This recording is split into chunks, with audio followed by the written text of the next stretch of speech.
A few not a great insights into how Amazon got the company it is quite right now, yeah. Fuck yeah, the fucking intro is working. Not like yesterday. Yesterday it wasn't working because of I don't know which reasons. I really don't know, but it was somehow very, very fucked up that it didn't work. It was somehow stuck in the middle of the fucking screen. Not even in the middle, it was just stuck at the very bottom of the screen, which, yeah. Or was it the day before? I don't know. I don't fucking know. The thing that I know is that we are going to go through the last chapter or the last part of the Everything Store summary, which is great somehow because I didn't, or it doesn't bother me that I just have to go through this or had to go through this for such a long time, but I do guess having something different to talk about in the next few weeks will be something great. So somehow, yeah, it was a great book though, and also the sleep, so why we sleep summary was also incredibly great. And I might even go through another book on this website as well, maybe Hooked, because I've seen this book is also available on the website, which is an incredible book, which is totally incredible and I think totally worth reading. And I actually wanted to buy it myself, but I guess, and I do think if you just go through his summary, so on the alanchang.com website, I do really think that you do not actually need to buy the book because they're so fucking detailed. You know, you do not need just, all the other information that are in the book. Even though I do just have to say it always depends on who you are, a lot of times, and this is also one of the reasons why I do just really want to give a look at or have a look at the How to Win Friends and Influence People summary on this website because books just somehow are a story. I do especially think this book, so the Everything Store, was just a really big story and a really detailed story. So I don't know if the story is just the same if I'm just going through the book like this, or if it is somehow different when I'm just buying myself the book and going through it fully somehow. But yeah, I don't know. I just had to do this and just have to see. Therefore, I think we're gonna just have a look, or at least a quickly look, on the How to Win Friends and Influence People summary. So yeah, and maybe I can even just suggest it to the people, because not everybody has the time to just go through a book. Even though I do just have to say, okay, if you really want to, you just will have to preference the time, to preference books. Maybe you won't just somehow don't watch so much TV or Netflix or whatever you're doing, and just get a little bit time for actually going through a great book that's bringing a lot of value to your life. But yeah, I do think we'll just go ahead with the book so that we can complete it on the 30-minute mark. Something I do want to do because, yeah, actually today I have some time, totally I have. And it depends what I'm doing because I do have to be in the military tomorrow because we in Austria have to, at least the boys or the males. Females not, which I don't know if it makes sense or not, but they just don't have to. And they just have a look at your body and your talents, actually. They actually say that they're just, giving a look at your talents, what you're good at in terms of physically and or psychologically or just mentally, which is, I think, quite interesting, isn't it? To really just be tested from head to toe if everything is okay with your body, first of all, and second of all, what you're actually good at on a mental basis. But yeah, amusing anecdotes. Amazon's early meetings would happen at Barnes & Noble nearby, which is very interesting because if I've just been absorbing the information correctly, I do think Barnes & Nobles and Noble actually and Amazon have always been just really, really big competitors or rivals even. So it's quite interesting that actually Amazon started in Barnes & Nobles. In December 1999, a missing pallet of Pokemon Jigglypuffs caused a bottleneck for shipping orders. They found it after 3 stressful days. It's really amusing because they're fucking Pokemons and they just fucked the whole entire company. for 3 days, it seems to be like, or just bottleneck them. And the personalization team, which is somehow called P13N, battled the human curation team for product recommendations. They have on their wall, people forget that John Henry died in the end, an allusion to the fable of the person who won the contest against a steam-powered machine but died in the end. So I quite don't get it. I do think it's just somehow a reference to a book or to a movie or whatsoever. But I don't know. Maybe a lot of people out there find that funny. I don't. But yeah. In 2006, a temp worker in a FC during holiday season shows up for work but didn't log any actual work time. They discovered he had built a cavern inside a pile of pallets stocked with food and a bed. What the fucking hell? This is gonna be a great title. Man sleeping in Amazon. 24-hour challenge. Would actually be great. I don't know if I can do this. So I'm gonna read this again because it's actually very, very funny. In 2006, a temp worker in an FC, I don't know what an FC is, during holiday season, I only just know it as football club. Like football in terms of soccer actually. During holiday season shows up for work but didn't log any actual work time. They discovered, so did he basically just work for free? Just, I don't know. Or just, I think he had to because, well, yeah, I think he had to. It always in terms of how the company was structured, but in some companies just actually have to log out somehow, so quote unquote log out. Seems to be a little bit more technological than how I actually mean it, with like this cards, I guess, sometimes even. And then log in again, and maybe the log in and log out were on quite different, just different walls. Like, you have one wall, and on the inside there's the log out, and on the outside there's the log in. And so therefore he wasn't quite able to. And I guess he wasn't just quite allowed to actually just work unlimited hours. Even though I guess that Bezos actually, didn't dislike this so much because, it was a hard worker. And as we know by now, Bezos really likes people who are working hard and over hours and whatsoever. And then we come to a section of Bezos quotes. And the first one is, people don't have any idea yet how impactful the internet is going to be and that this is still day one in such a big way. And I do think a lot of people just don't realize even yet that, that the internet is really, really powerful. And I myself don't just recognize it as well, just so immensely. Because, I don't know, maybe it's just because the environment is just so either against the internet or just so demonizing all the technology and the internet and social media. But I do think, like, if you just have a look at all the things that happen through data that got mined through social media, like some votings and whatever it was. I'm not that not that educated in politics and so on.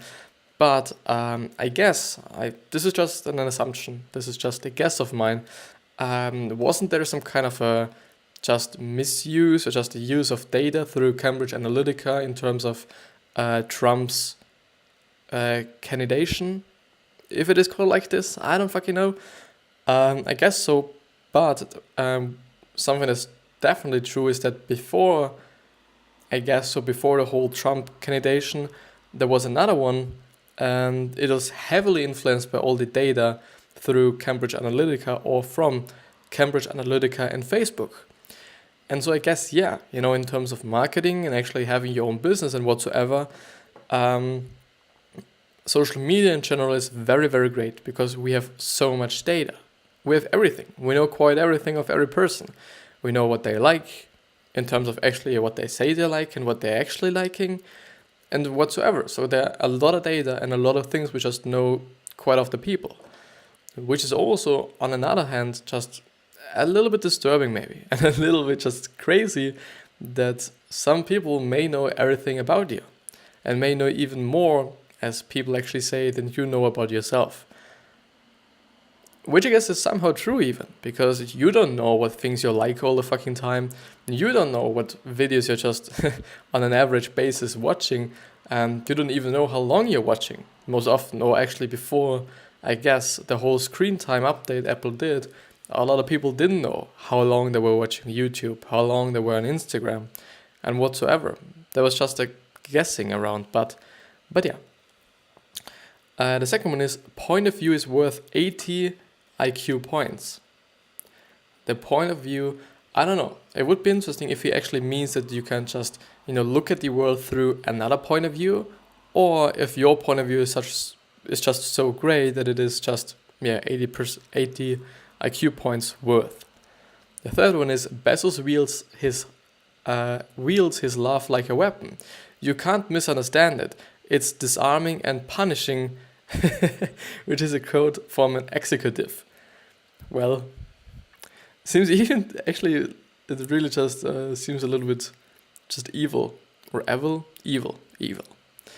But yeah, the fourth one is, Amazon isn't happening to the book business. The future is happening to the book. So Amazon isn't happening to the book business. The future is happening to the book business. It makes sense, and this is definitely something that I often hear and especially see on Instagram when certain people or some people just post things like, it wasn't it wasn't Airbnb that fucked the whole hotel industry. It was actually the bad customer support or the high prices or whatever it was. And I do think it's somehow true, to be honest. I do really think, because if it's just great example may be Uber, people like it quick, people like it with an app, and people like it to just have it just quite instantly, I don't know. And this is all the things that Uber is doing. You have an app and you just get an Uber quite quickly. And you can do it just with your phone, you do not have to call someone, you just, you just have to click a few buttons, and maybe it's even cheaper, I don't know, I don't actually know. Maybe it even feels better for the people, and I actually just recognize that something is quite fucked up right now. I do just have to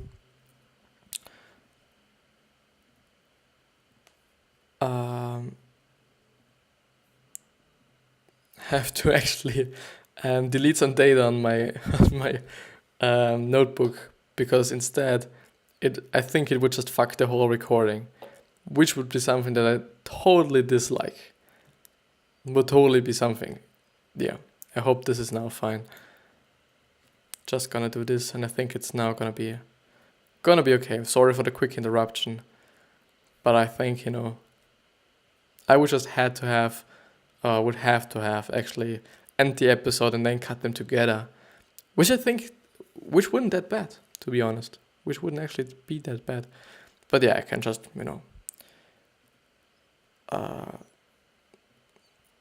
which is actually one of the problems that I'm kind of just running into with all the episodes that I'm doing, Each episode is about between 1 gigabyte and 3 gigabytes. It really depends on how long it is.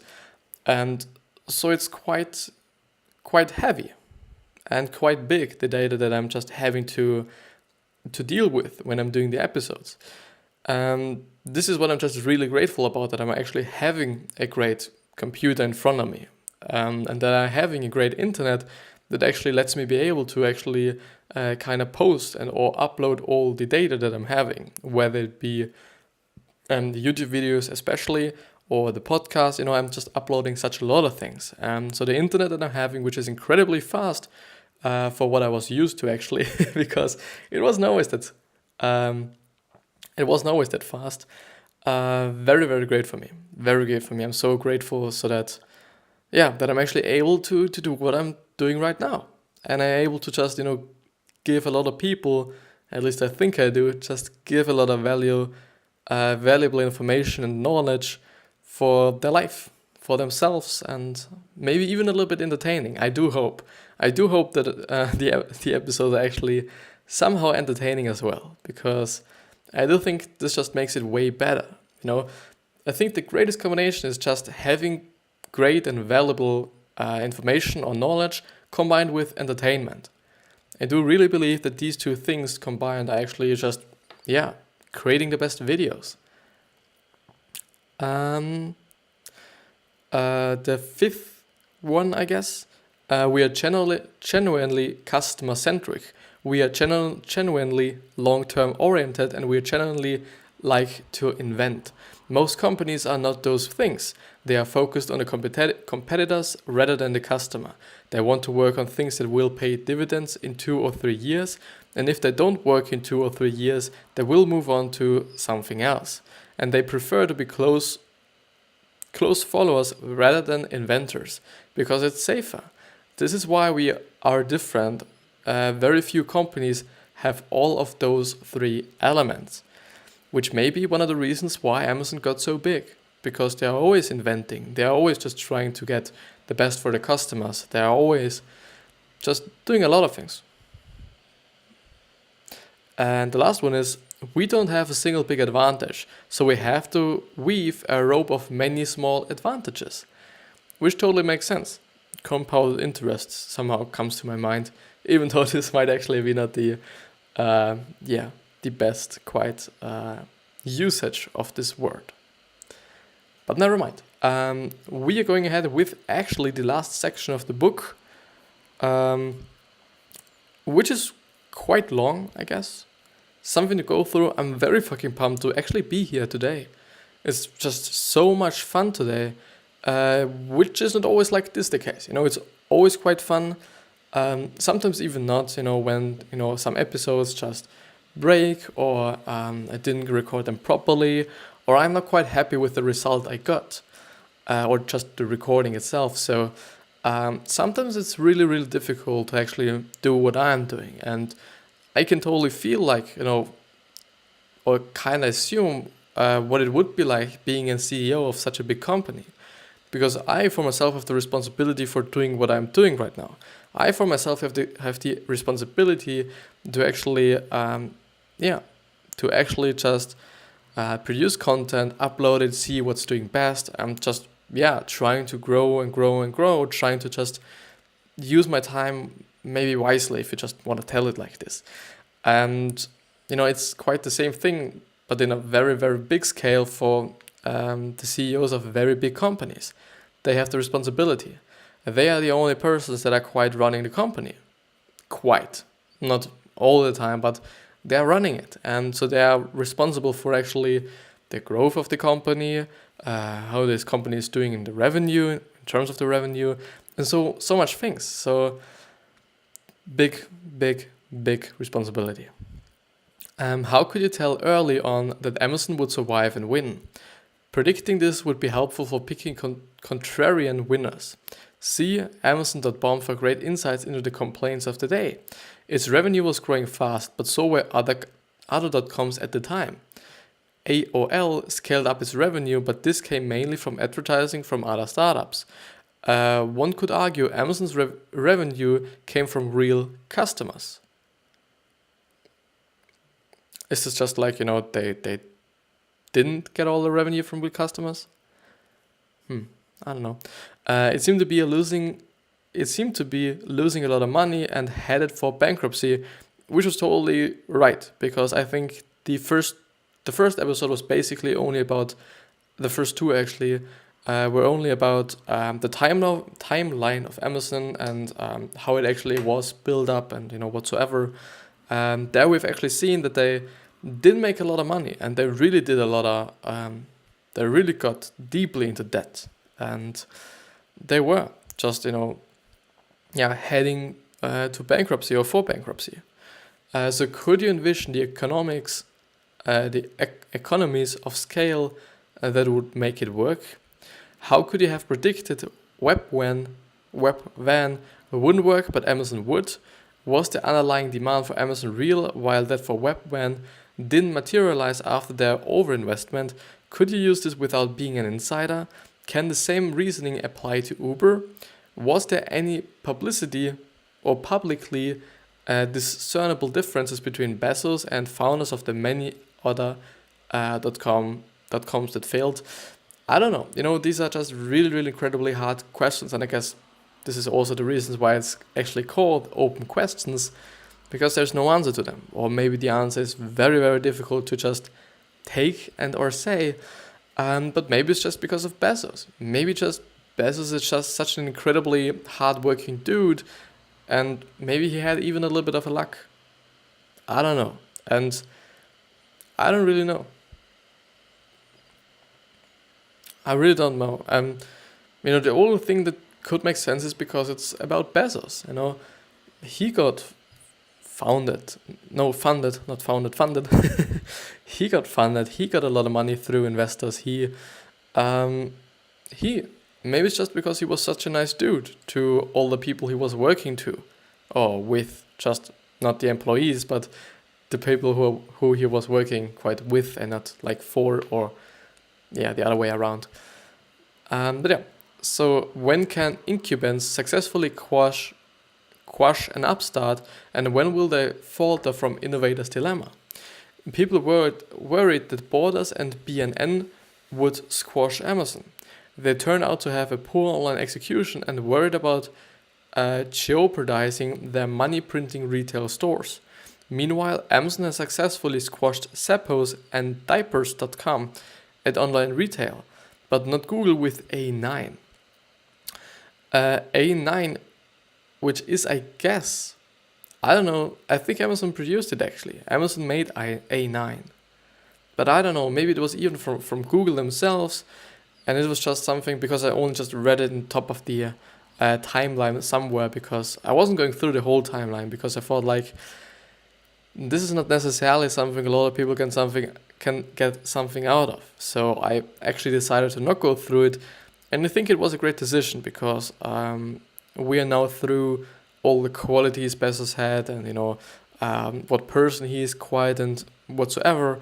But we also had a quick not interview, but quick insights into how Amazon was actually built and whatsoever. So I think it's quite great to actually see how such a big company got built.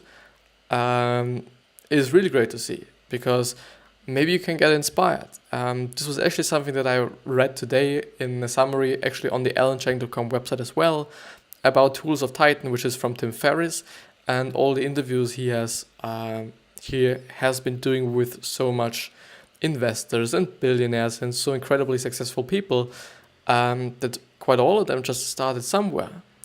And Amazon also started somewhere, and it wasn't just a really big company right ahead. They just had to work. They just had to do things. It wasn't like just, as I said, they started right ahead being so successful. No. And I think this is also great, to just have the perspective and have maybe also the knowledge that everything starts somewhere. Maybe you're just getting motivated by it, and or not discouraged either. But yeah, what a new technology that, okay, Kaphan, it's Kaphan, try to imagine what a project or company would be like if it was more successful than you could ever possibly imagine. Just have to see how long it's just a bit. It's really a bit. Where did I stop? What if Amazon had started with a good other than books, like music? Would it be anywhere near as large, or was books really the ideal place to start?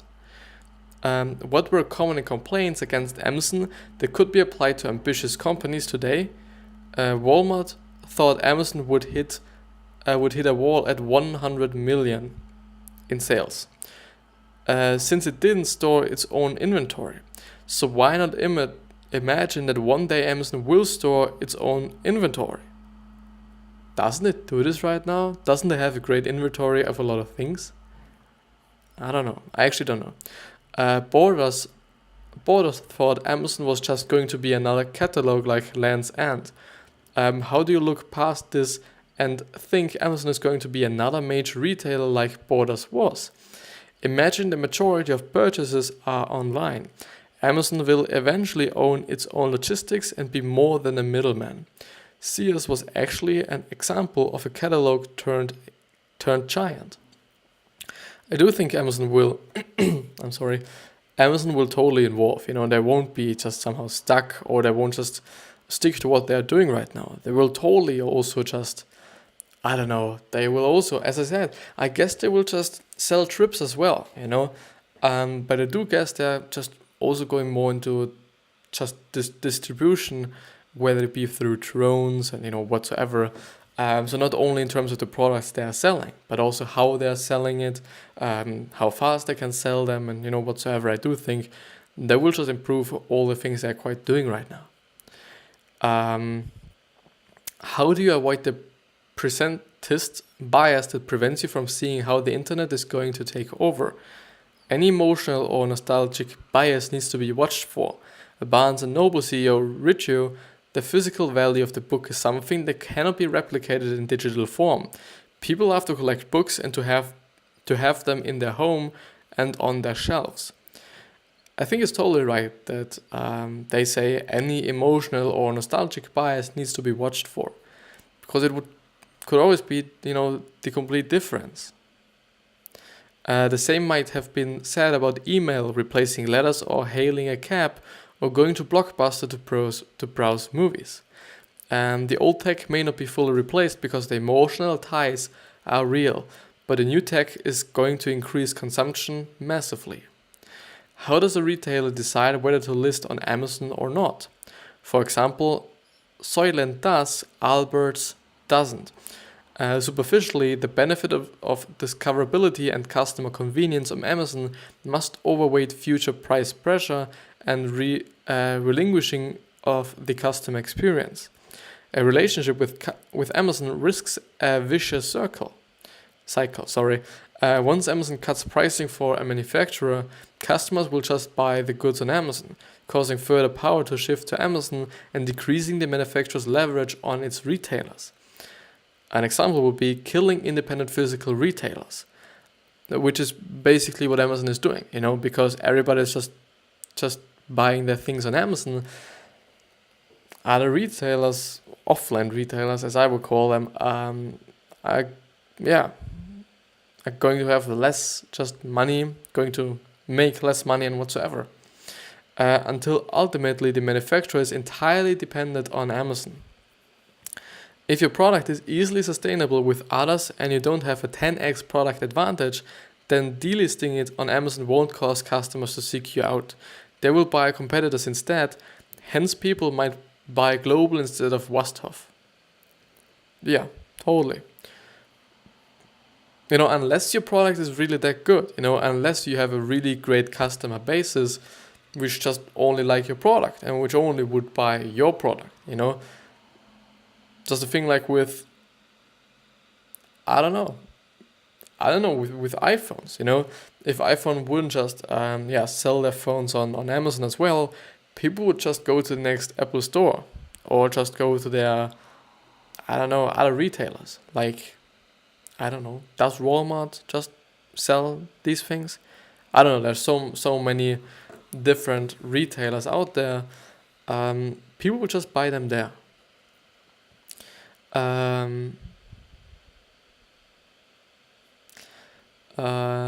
Stronger situations that let us list on Amazon without fear.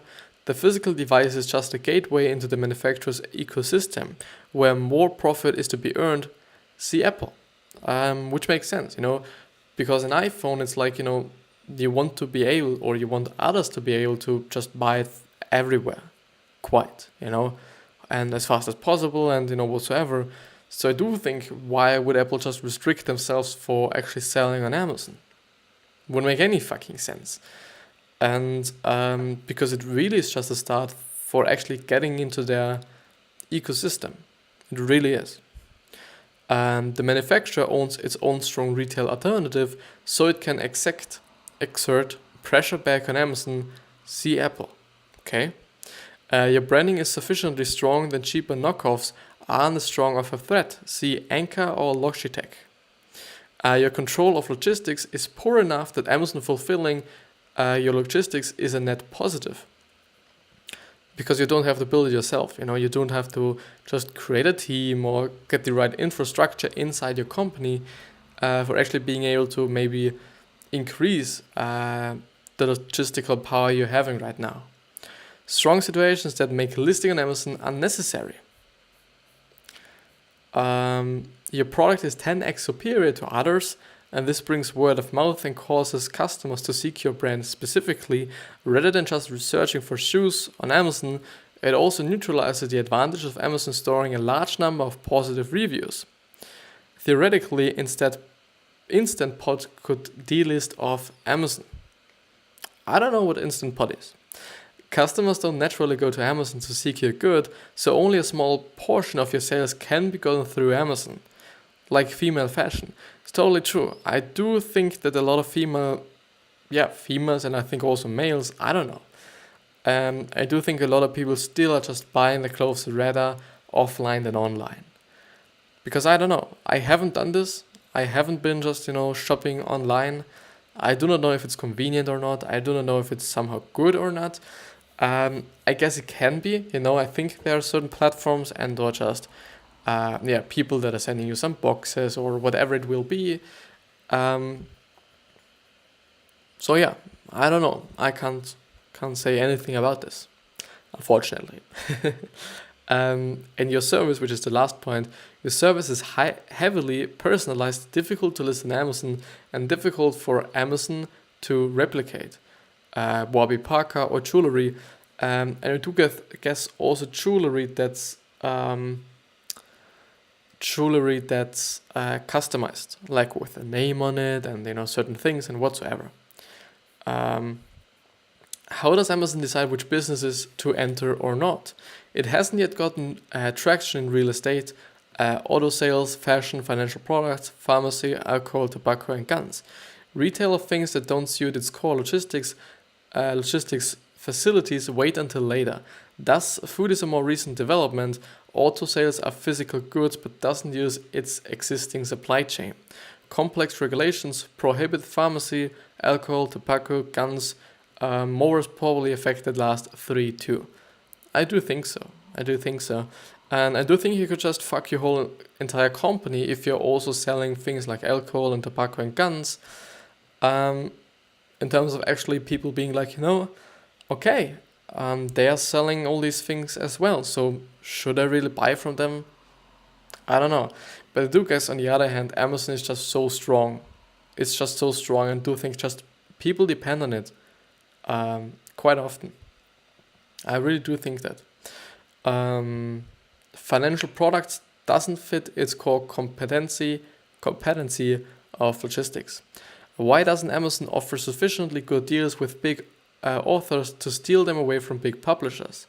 Existing publishers could have important distribution relationships to bookstores and reviewers that Amazon had burned bridges to.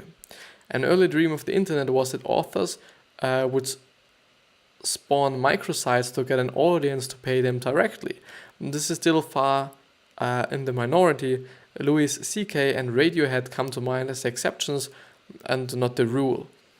Why this? One possibility is that entertainment is still inherently sustainable. There is no product that is 10x better than another, and having distribution, partnership, and marketing is still needed to win. If Louis C.K. isn't there, Kevin Hart would be. Only when your product is distinctly better and people are willing to seek out your product specifically and learn about you through routes other than the distributor, can you evade the existing marketers and distributors. And thus, Tesla can avoid dealerships, and Allbirds and Warby Parker can control their own online presence. WSJ, so the Wall Street Journal, and the information can avoid Google as a source by having subscribers. They totally could. The problem there is, I just have to think about the attention and or where people are nowadays. And the thing is, people nowadays are just online. A lot of people are still offline. Just, I really think that, but a lot of people aren't. And so just being online and offline as well, I think at my point of view just makes sense. You do want your product to be accessible as, I think, as easily as possible. But it also has something to do with your target audience. If all the people who are reading, not listening, reading your newspaper are just only buying it, only buying it as a physical product rather than the online version of it, then just only sell them as physical goods. But if your just target audience is half online, half offline, I do guess, it always depends on how much money you're making, and if you can actually just be like, okay, no, I don't want to have it all online, even though it may be the future. But besides this fact, you could just do it if you can deal with all the people who just might be going away, or might actually, maybe they actually then buy the physical one. I don't know. But this is actually the end with this summary. So with the Everything Store summary, I do hope that you got something out of this. This episode was incredibly great. This actually was. This fucking was. But I wish you the best health, wealth, happiness, and success. And I still hope that you are doing well. Definitely. Please don't forget to think about your legacy and how you're going to be remembered by the people. So on your funeral maybe. And which is in 100 years, I guess. Or maybe long. Maybe you'll just live unlimitedly. But I wish you the longest and best and happiest life you can have. Totally wish this to you from the fucking bottom of my heart. And and the last thing is, give back to the people. Give something back, whether it is information, whether it is a smile, or whether it is just some love, And whether they have given you something back, or they have given you something or not, just give back to the world or to the people. And with this being said, I guess this is the only episode for today. I wish you the best, and I'll see you tomorrow.